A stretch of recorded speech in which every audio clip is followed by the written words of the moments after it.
The throne room of Nathara Prime hung suspended above a dying star, its crystalline walls reflecting the crimson death throes of the celestial body below.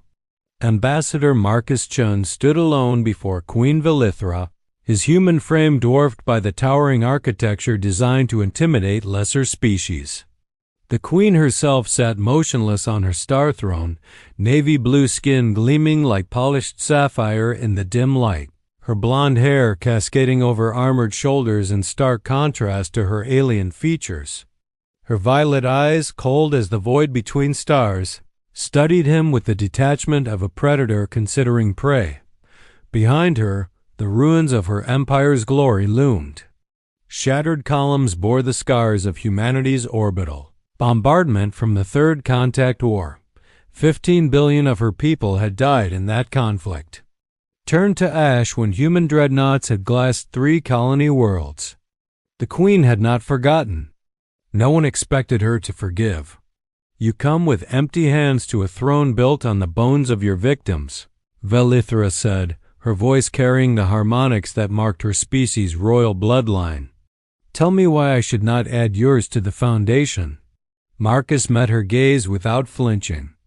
Because I didn't come to apologize for winning. I came to explain why we're still fighting a war that ended 3 years ago. Silence fell like a hammer. The queen's fingers tightened on her throne's armrests, energy crackling between her knuckles. Around the chamber, her honor guard shifted, weapons humming to life. One word from her, and Marcus would be molecular vapor. Instead, something unexpected happened. Marcus smiled, not with diplomacy or fear, but with genuine amusement. Your Majesty, we've been killing each other for 6 years over a clerical error. Some genius in our stellar cartography department marked your sacred breeding grounds as uninhabited mineral-rich asteroids.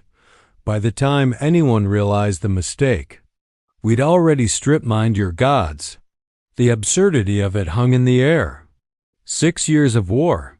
Trillions dead. Fleets shattered. Worlds burned. All because someone couldn't read a survey report properly. Velithra stared at him, her expression unreadable. Then something shifted in her violet eyes. Her shoulders began to shake. A sound emerged from her throat that hadn't been heard in this chamber since before the war began. Laughter. It started as a low rumble, then built into something genuine and terrible, echoing through the throne room like rolling thunder. Her honor guard froze, uncertain. The queen laughed until tears streaked her navy blue cheeks, until she had to grip her throne for support.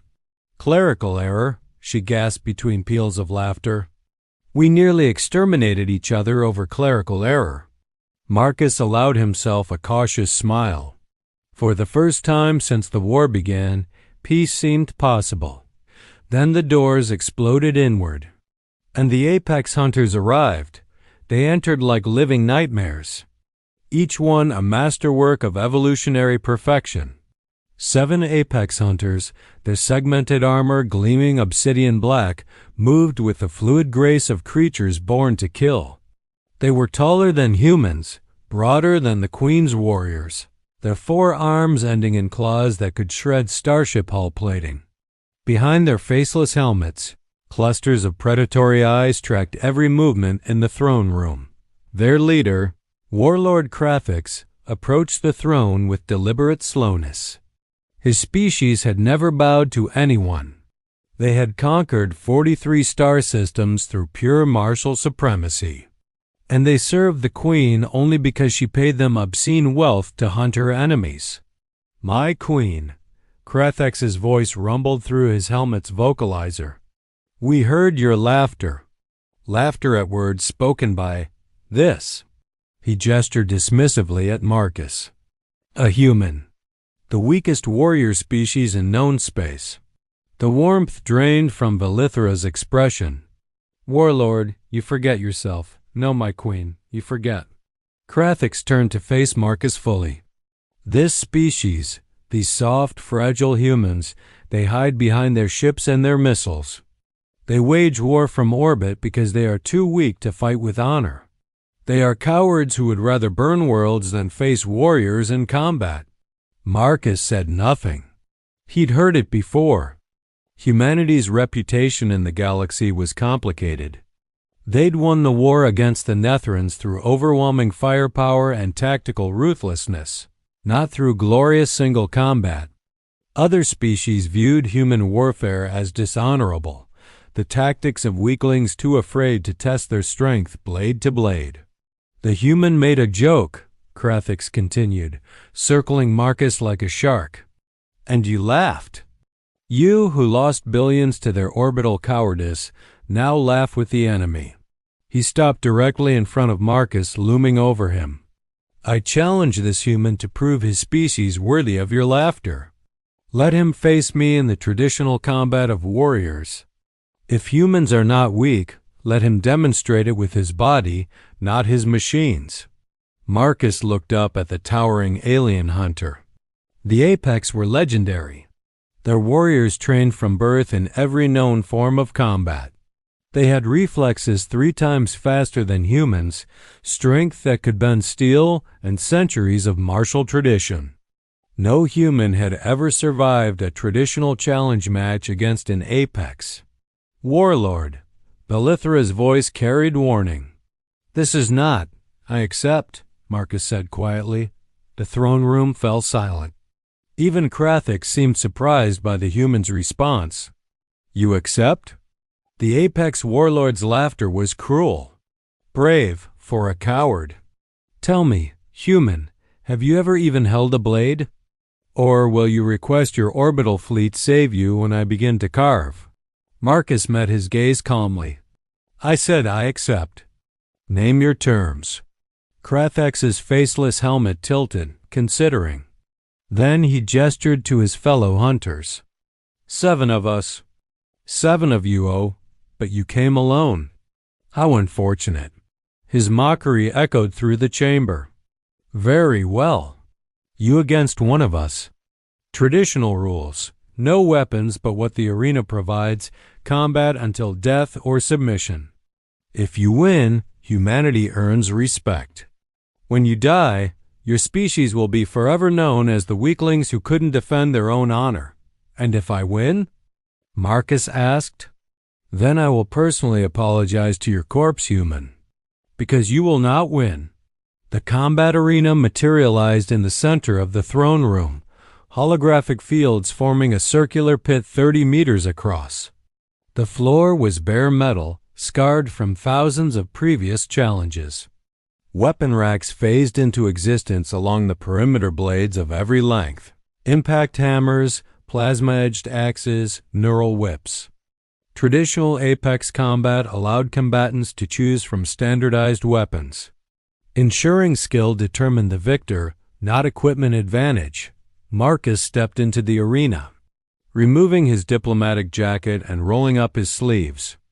Beneath the formal attire, his forearms bore scars, old burns, blade marks, the signature wounds of someone who'd seen ground combat during the war. Most ambassadors never left their ships. Marcus had been something else before diplomacy claimed him. Krathix selected a massive warblade, its edge humming with molecular sharpening fields.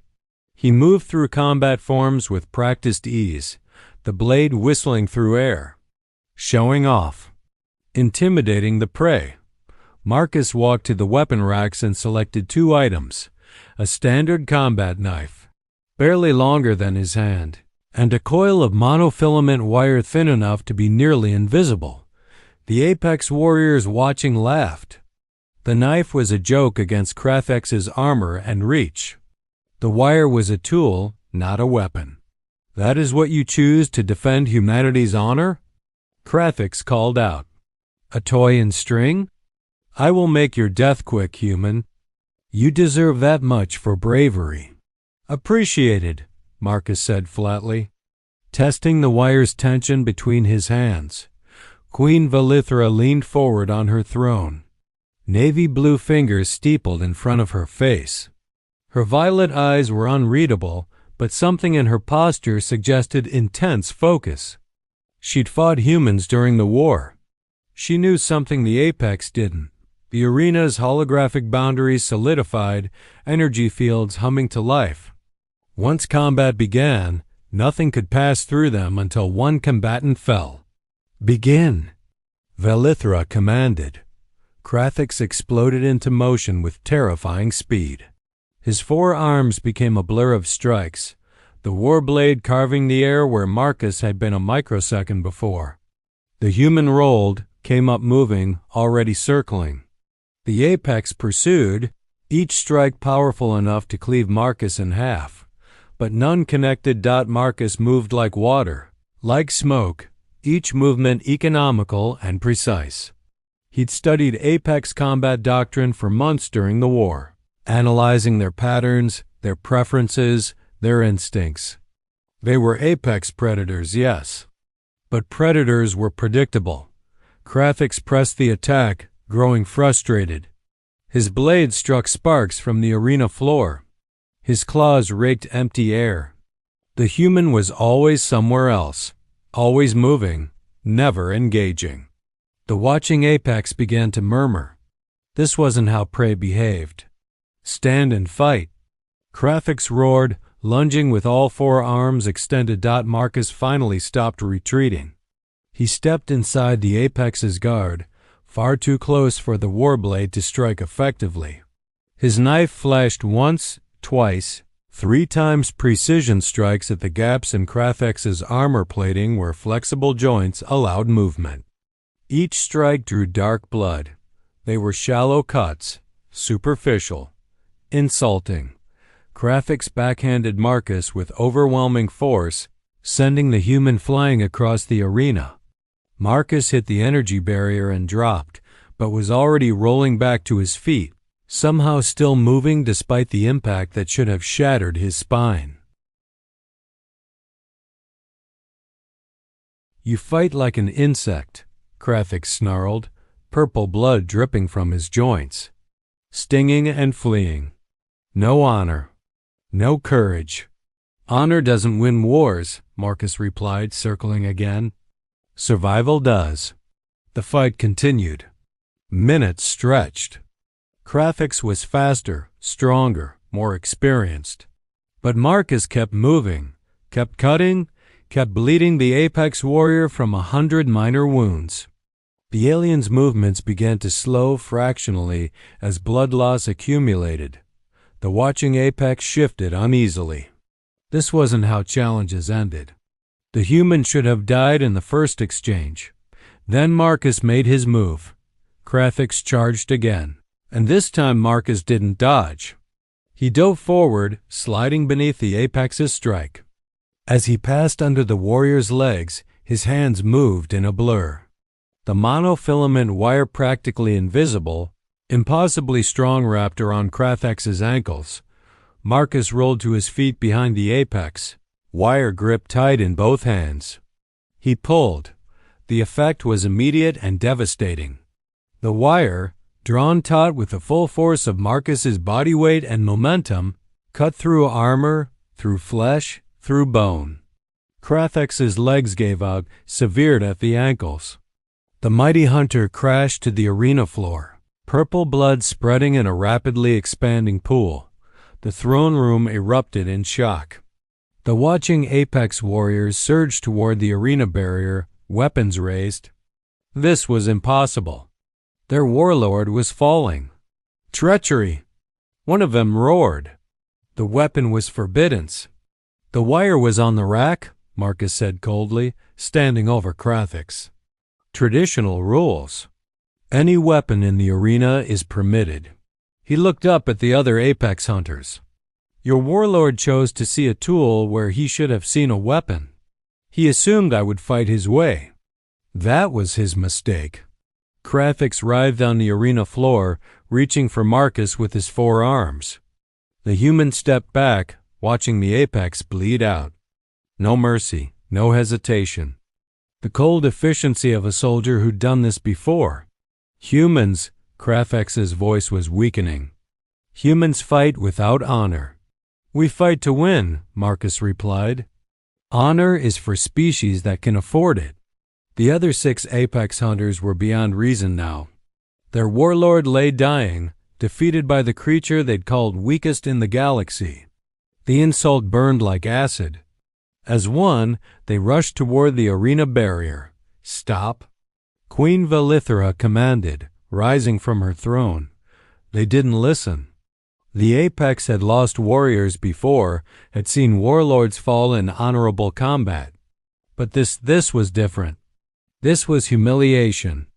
The barriers dropped as they forced their way through, and they entered the arena together, all 6 of them, weapons raised and death in their movements.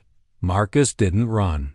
He stood his ground as the 6 Apex hunters surrounded him, bloodied knife in one hand, the remaining wire coiled in the other. "You want to see how humans fight?" he asked quietly. "You want to understand why we won the war? Let me show you." What happened next wasn't combat. It was a masterclass in human warfare, brutal, efficient, and utterly ruthless.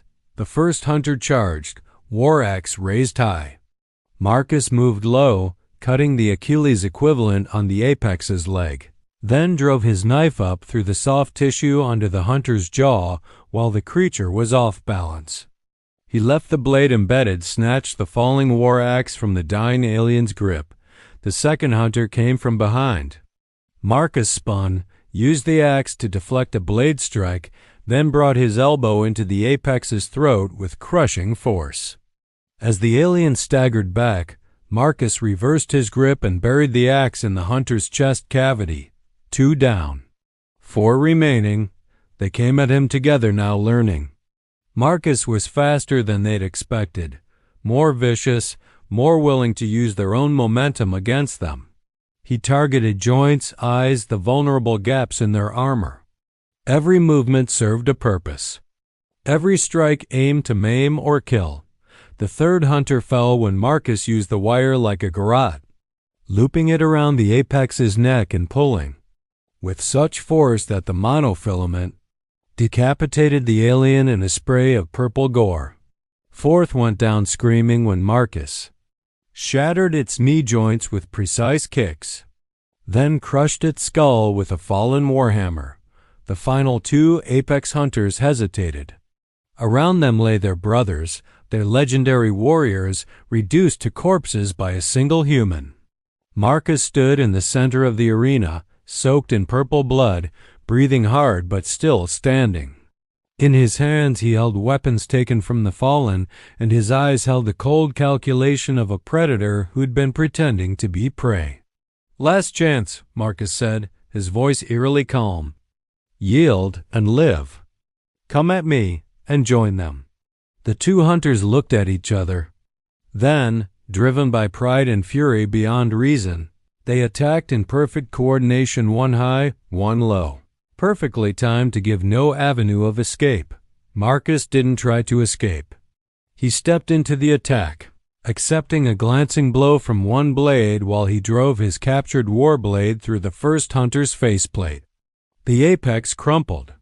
The final hunter's momentum carried it past Marcus, and in that moment of vulnerability, Marcus grabbed the neural whip from a fallen warrior's belt and activated it.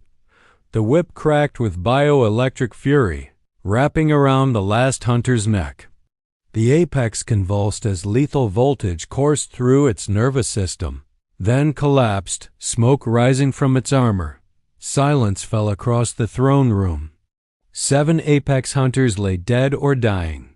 The human envoy stood alone, painted in their blood, surrounded by the consequences of their pride. Marcus dropped the whip and turned to face Queen Valithra.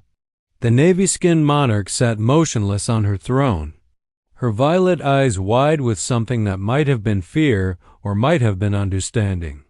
"Your Majesty," Marcus said formally, as if he hadn't just massacred the galaxy's most feared warriors, "I apologize for the mess. But they challenged me. Traditional rules. To the death." Valithra rose slowly from her throne.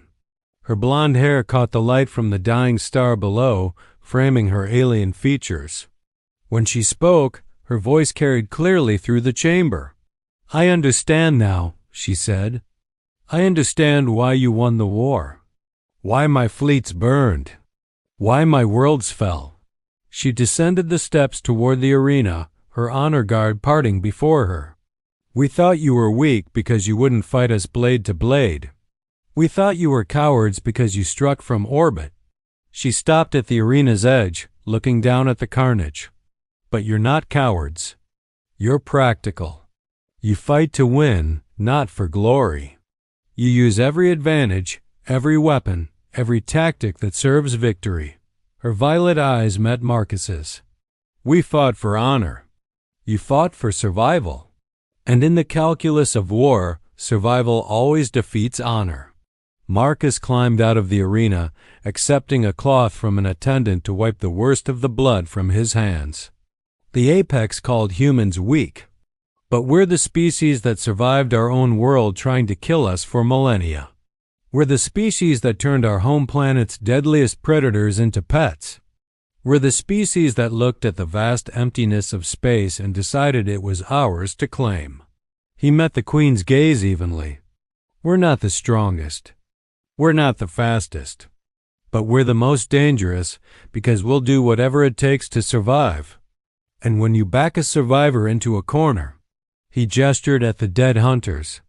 This is what happens. Valithra was quiet for a long moment. Then she extended her hand, the Nethran gesture of respect between equals. The war is over, she said. Truly over.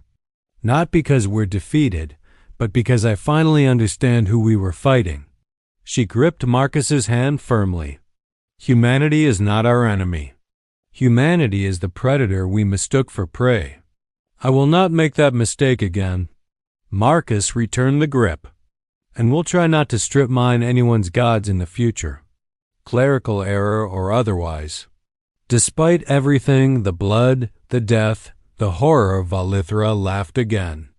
This time, the sound carried hope instead of bitterness. Word of what happened in the throne room spread across the galaxy within hours. The apex hunters, the galaxy's most feared warriors, slaughtered by a lone human envoy. The footage was watched billions of times, studied by military academies, analyzed by xenobiologists trying to understand humanity's paradoxical nature. They were weak, yes, individually inferior to most species in strength and speed. But they were also the most dangerous species in known space, because they understood something others didn't. In war, there are no rules. There is only survival. And humanity had been surviving against all odds since before they reached the stars. The galaxy learned that day to be very, very careful about calling humans weak, because the weak don't survive. And humanity had been surviving and winning for longer than most species had existed. They weren't the strongest warriors, but they were the ones still standing when the fighting stopped, and that made all the difference. The end.